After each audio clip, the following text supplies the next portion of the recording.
What's up, everybody? Thanks for joining me. If you are new, welcome to the channel. If you're returning, thank you for watching another one of my videos. Today, we're going to talk about what I think the top pieces of home gym equipment are, not only for the value of the money, but for the versatility of the equipment.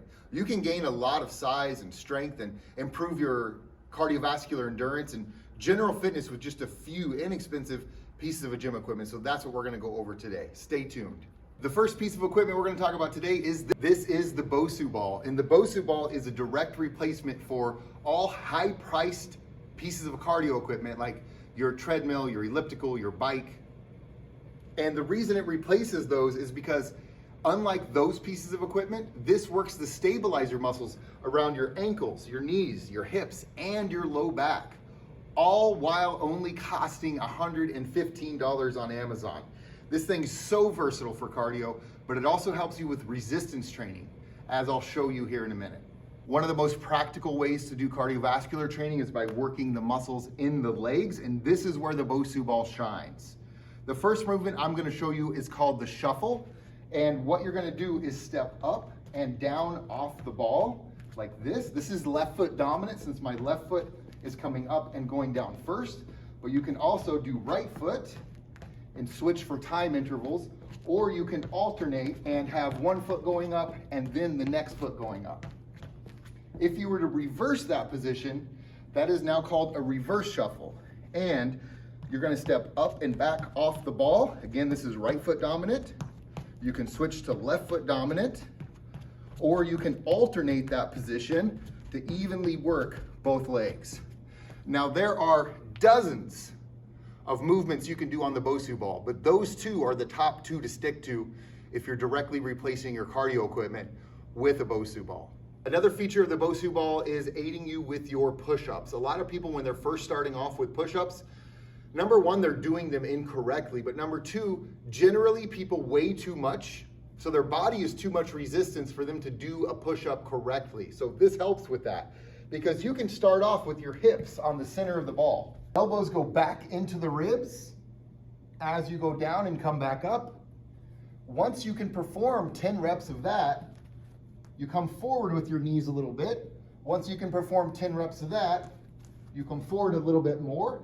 Eventually you work yourself off the Bosu ball, and then you can put your toes on the center of the Bosu ball. This is an excellent piece of equipment to aid you in your push-ups from beginner to advanced. Another way the Bosu ball can assist you with your resistance training is in the form of squats.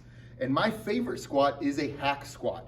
That's when your heels are elevated, your toes are on the ground, your legs are narrow, you keep your back straight up and down as you go up and down into this position, and you wanna make sure you break parallel. That's when the crease of your hips is below the top of your knees.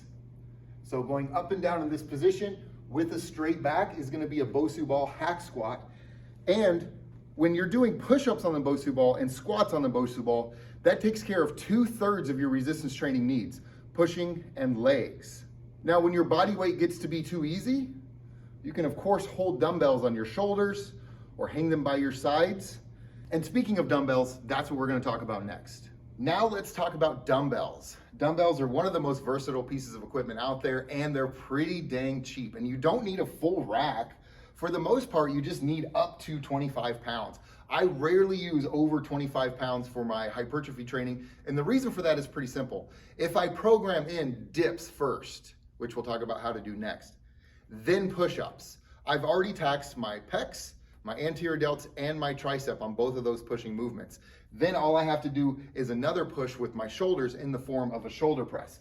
So if I do dips, then push-ups, then shoulder presses, 25 pounds is gonna be plenty because I've already pre-fatigued the muscle group that does that press. So for the most part, you don't need a full rack of dumbbells. You just need to program accordingly to your specific goals.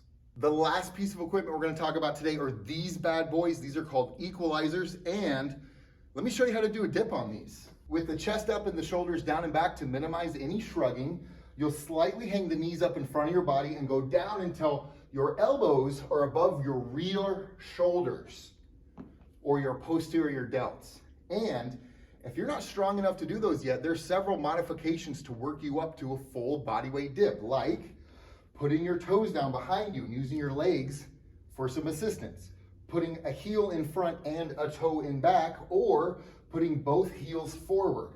You can gradually work your way up to doing a full body weight dip if you can't do one in the beginning. And doing a dip is like a squat for the upper body. It uses so much muscle and it has so much potential for growth. But that's not where the use of the equalizers end.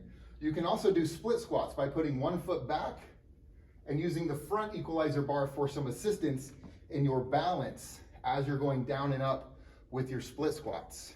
You can also use these for push-ups to get a good stretch in the chest as you're going down and up. There are dozens and dozens of different exercises you can do with just a set of equalizers. And in total, talking about the Bosu ball, the pair of equalizers, and if you were to get a pair of 15-pound dumbbells and a pair of 25-pound dumbbells, the total cost is $306 shipped to your door. So for $306, you can take care of your cardio needs and your resistance training needs. And you just can't beat that. Your average treadmill is going to be anywhere starting from $700 going up to several $1,000s. The Bosu ball directly replaces the treadmill. And by using your body weight as resistance for squats and push-ups on the Bosu ball, that takes care of a lot of other equipment as well. So a full, well-rounded home setup only costs $306. I hope you got something out of this video. Thanks for watching. Make sure you like and subscribe for future videos, and give me a comment on what you guys want to see in the future. I am all ears.